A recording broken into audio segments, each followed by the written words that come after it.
नमस्कार दोस्तों, स्वागत है आप सभी का आपके अपने study YouTube channel future flash classes में। मैं हूं आपका दोस्त विश्वनाथ चौहान, शेयर करूंगा आपके साथ फिजिक्स का ज्ञान।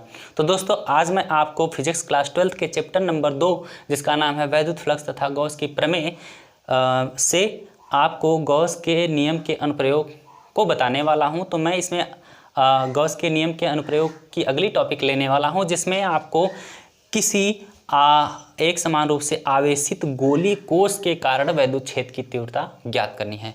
तो देखिएगा, हमारे पास क्या है, एक आवेशित विलगित गोली कोश है, आइसोलेटेड स्फेरिकल सेल है, जिस पर एक समान रूप से आवेश क्या है, फैले हुए हैं। चार्ज जो पॉजिटिवली चार्ज ये चार्ज होते हैं, ये एक समान रूप से फैले हुए हैं और इसका केंद्र क्या है, O है और इसकी त्रिज्या क्या है, कैपिटल R है। इसी के बाह्य बिंदु पर हमें एक कोई बिंदु P है, इसी पर हमें वैद्युत क्षेत्र की तीव्रता क्या करनी है, P पर ज्ञात करनी है वैद्युत क्षेत्र की तीव्रता। तो देखिएगा, हम उसी P बिंदु से होकर एक गॉसियन पृष्ठ की कल्पना कर ले रहे हैं और वह गॉसियन पृष्ठ जो है वो कैसी है, आपकी गॉसियन बंद पृष्ठ जो है वो भी क्या है, एक खोखले गोले के जैसी है, एक गोली कोश के जैसी है और जिसकी त्रिज्या क्या है, स्मॉल r है और यह केंद्र O के क्या है, संकेंद्री है। तो देखिएगा, इस P बिंदु जो है, हमने जो P बिंदु लिया है, इस P बिंदु के चारों तरफ हम एक थोड़ा सा अवयव क्षेत्रफल ले रहे हैं। उस काल्पनिक गॉसियन पृष्ठ पर थोड़ा सा अवयव क्षेत्रफल ले रहे हैं dA। तो उसका क्षेत्रफल वेक्टर भी होगा, उस पृष्ठ के अभिलंबवत क्षेत्रफल वेक्टर डेल्टा A और उस पर वैद्युत क्षेत्र की तीव्रता क्या होगी, वेक्टर E।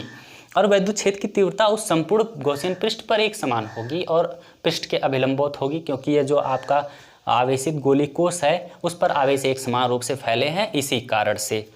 तो देखिएगा, हम सबसे पहले जो थोड़ा सा अवयव क्षेत्रफल डेल्टा A है उससे होकर गुजरने वाला वैद्युत फ्लक्स का मान क्या करते हैं, ज्ञात करते हैं। तो देखिएगा, क्षेत्रफल अवयव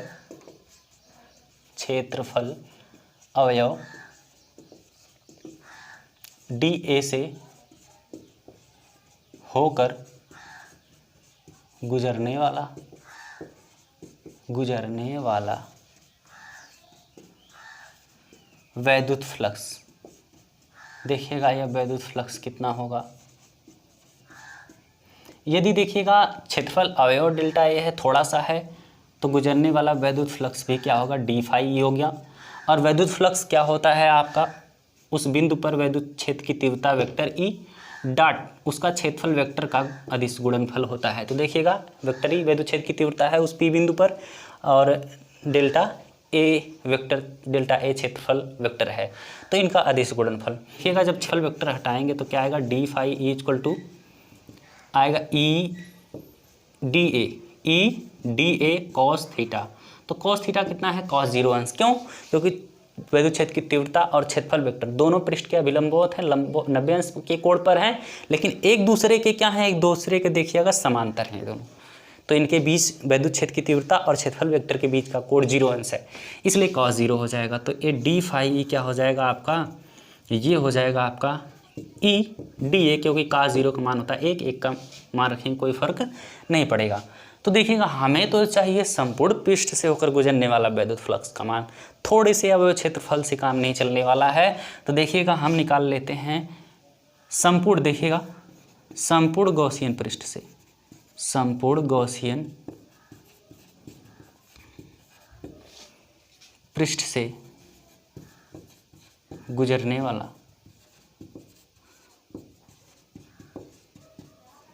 वैद्युत फ्लक्स का मान देखिए क्या होगा।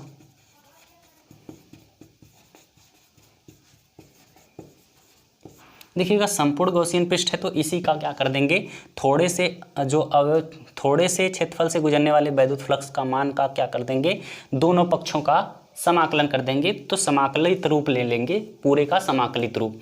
तो देखिएगा, पृष्ठ समाकलन कर देंगे, बंद पृष्ठ समाकलन करेंगे तो d फाई E का बंद पृष्ठ के सापेक्ष समाकलन और इसका भी करेंगे समाकलन, तो हो जाएगा आपका E डॉट dA।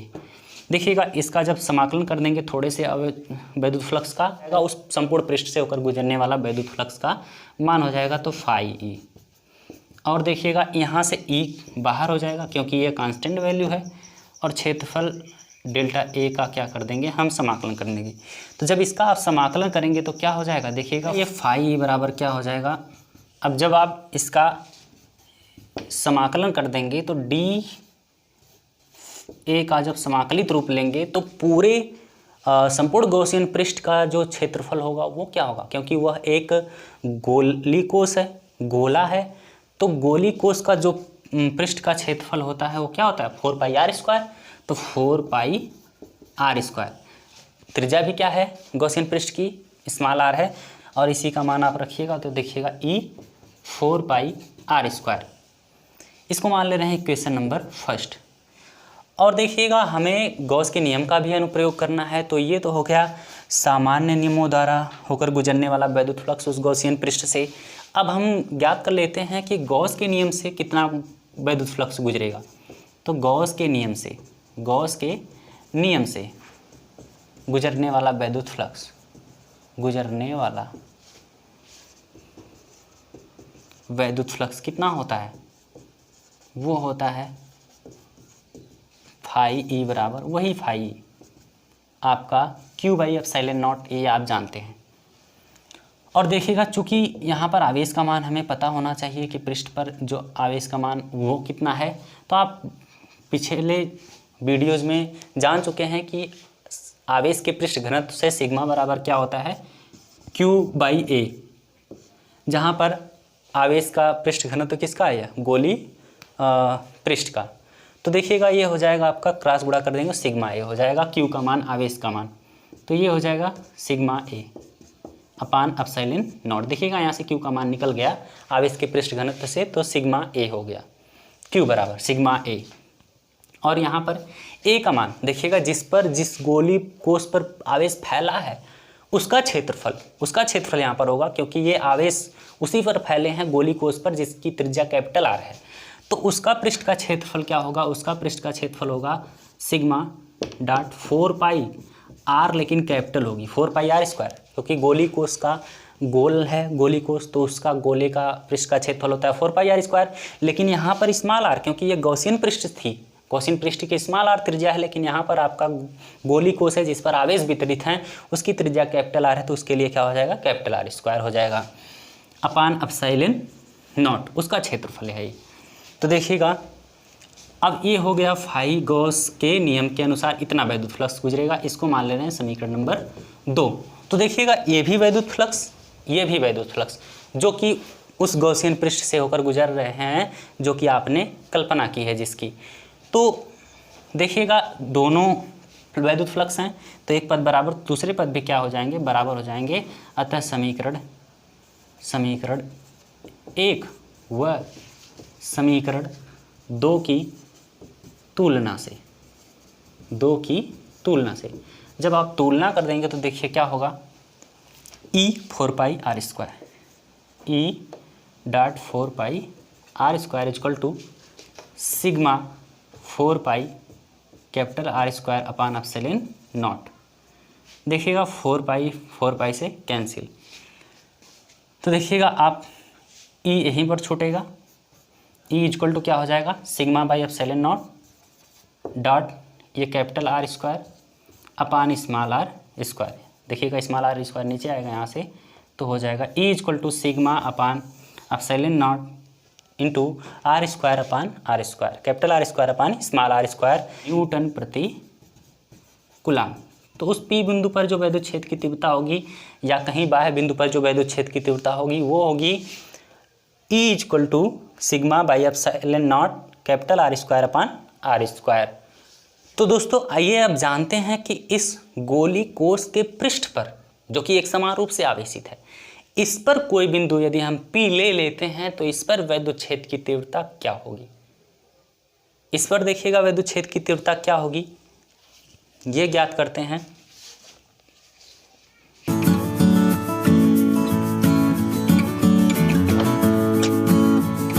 तो दोस्तों अब आइए जानते हैं कि इस गोली कोष जो कि एक समान रूप से आवेशित है, इसके पृष्ठ पर यदि हम कोई बिंदु P ले लें, पहले तो हमने बाह्य बिंदु पर लिया था, अब हम इसी के ही पृष्ठ पर ले रहे हैं, तो वैद्युत क्षेत्र की तीव्रता कितनी होगी। तो दोस्तों देखिएगा हम इसी सूत्र की सहायता से बताएंगे। तो अब जो गॉसियन पृष्ठ आपकी गुजरेगी वह उसी विलगित गोली कोष के ऊपर से ही गुजरेगी, तो उसकी भी त्रिज्या क्या हो जाएगी, कैपिटल आर हो जाएगी। पहले की स्मॉल आर थी, अब देखिएगा पहले की जो थी स्मॉल आर थी, अब इसकी भी क्या हो जाएगी, उसी कैपिटल आर के बराबर, क्योंकि अब जो पॉइंट पी है वह उसी गोली कोष पर है। पहले कहाँ था, पी बिंदु बाह्य बिंदु पी पर था, अब क्या है, उसी पृष्ठ पर है पी बिंदु, तो उसकी भी त्रिज्या कैपिटल आर हो जा रही है। तो यहाँ से इसी सूत्र से हम ज्ञात कर लेंगे कि आपका गोली कोष के पृष्ठ पर वैद्युत क्षेत्र की तीव्रता, वैद्युत क्षेत्र की तीव्रता,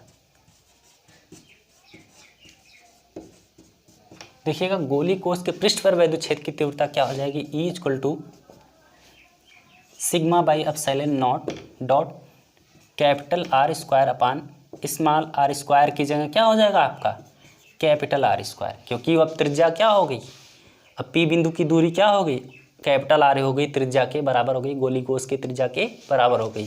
तो आर स्क्वायर से कैंसिल, तो E इक्वल टू क्या हो जाएगा आपका, सिग्मा बाई एप्सिलॉन नॉट, इतने न्यूटन प्रति कूलम।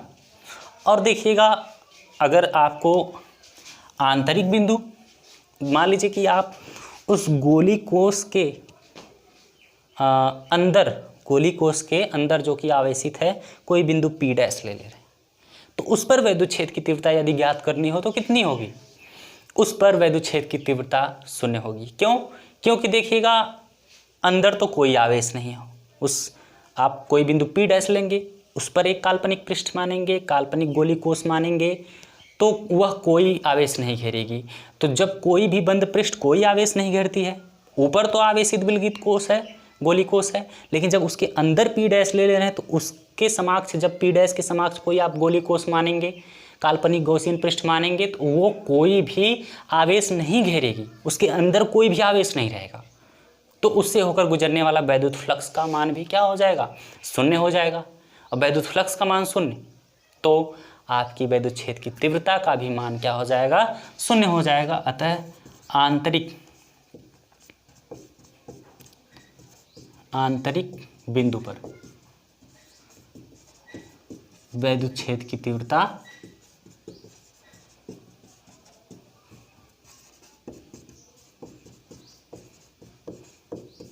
क्या होगी, E इक्वल टू 0। तो दोस्तों इस तरह से आज का लेक्चर समाप्त होता है। यदि आपको हमारी वीडियो अच्छी लगी हो तो चैनल को सब्सक्राइब तथा बेल आइकन को प्रेस कर लीजिएगा, ताकि आपको आने वाली वीडियो की अपडेट्स मिलती रहें। और यदि आपको वीडियो अच्छी लगी हो तो लाइक, शेयर तथा कमेंट जरूर करें। Thank you.